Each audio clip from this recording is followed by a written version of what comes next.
selling your home in 2026? You'll want to watch this video. This is Kasama Lee, your community realtor. You know, 2026 is just around the corner. We're already in the last quarter of 2025. And if you are thinking this is, you're planning, you're prepping, you're ready to sell your house in 2026, there are some preparations that I would highly recommend that you start now. Yes, last quarter in 2025 for several reasons. By the end of this video, you'll have a clearer picture of what are some of the major projects that are worth putting money into to get the most of the return on your investment when you sell. By the way, if you enjoy this type of content, you want to hit subscribe and the bell notification so you don't miss any of our future awesome videos. I appreciate your support, your sharing, your subscribing, your liking, because it grows the content of this channel so that we can get the stuff out there for more great people. So why is it important to get started now if you're planning to sell in 2026? By the way, could you venture to guess which season is the most busy, the highest activity season in real estate? You have winter, spring, summer, and fall. What do you think it is? Drum rolls, please. Well, I don't know if you got it right or wrong, but the highest activity season in real estate sales is actually in the spring.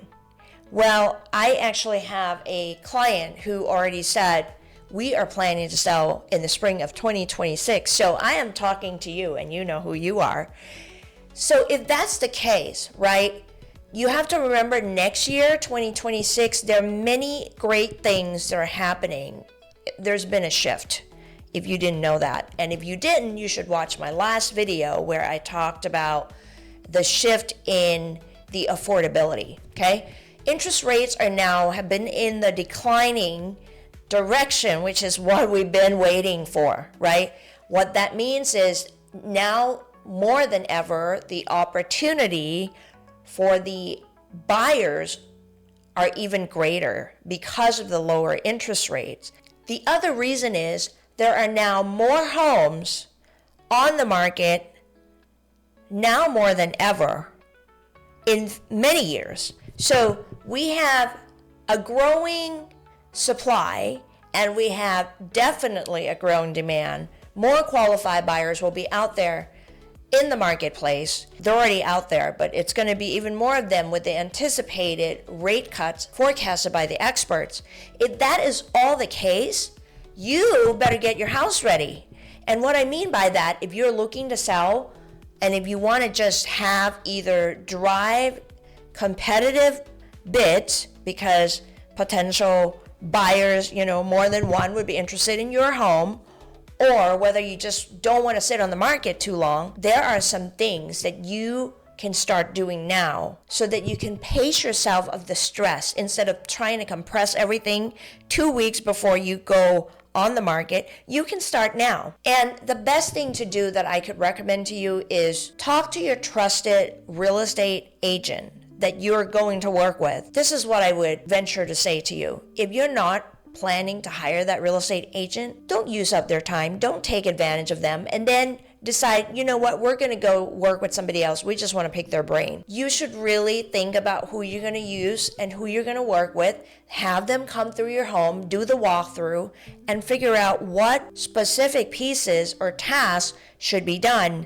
to prep the home so that you can yield the most return on your money, right? I do it all the time. Usually I do that after the prospective seller has already signed the listing agreement, has already decided we're going to be working together, and we do a thorough walkthrough with them. Whenever you do that, you will get the most out of the consultation time so that you are spending resource and time in the right places. Now, there's a chart up here that you're going to see, okay? This is a study done by National Association of Realtors that you can see the chart that talks about the top projects recommended before selling. 50% is on the painting the entire home.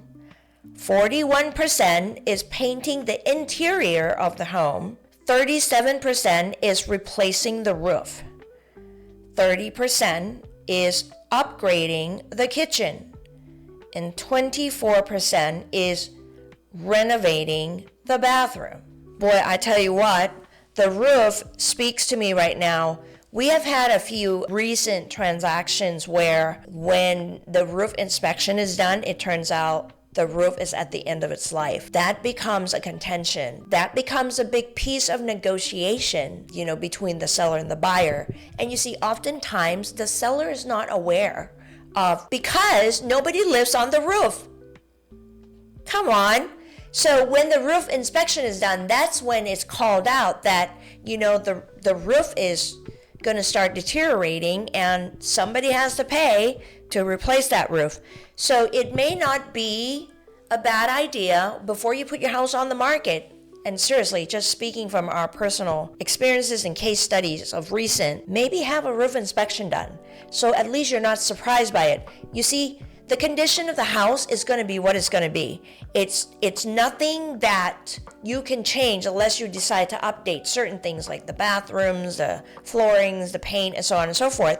But the things that are unseen can only be discovered through the inspection. So you might want to have what we call the pre-sale inspections done, so you, the homeowner, are aware of it and can be prepared mentally. Whether you do, whether you get whether you get the roof replaced or not, that this is going to come up, right? So you're not surprised by it. And the prospective buyer is aware that everybody is aware of the roof condition. I'm just using roof as an example because, a roof replacement can be, a range of 18 to the upwards of 20,000, depending on the size of the footprint of the home, the quality of the roof, and all the things. So it's important. It's really important. I can assure you that if you start the prep work now of the home improvement projects in preparation to sell your home, it will ease the stress of trying to do it all and compressing all the things that need to be done. And I think financially, you can pace yourself better than having to do all of it in one swoop. So I hope this is helpful to you, and thanks for watching. Feel free to email me at kasama@kasamasells.com with any questions I can assist you with. Thank you.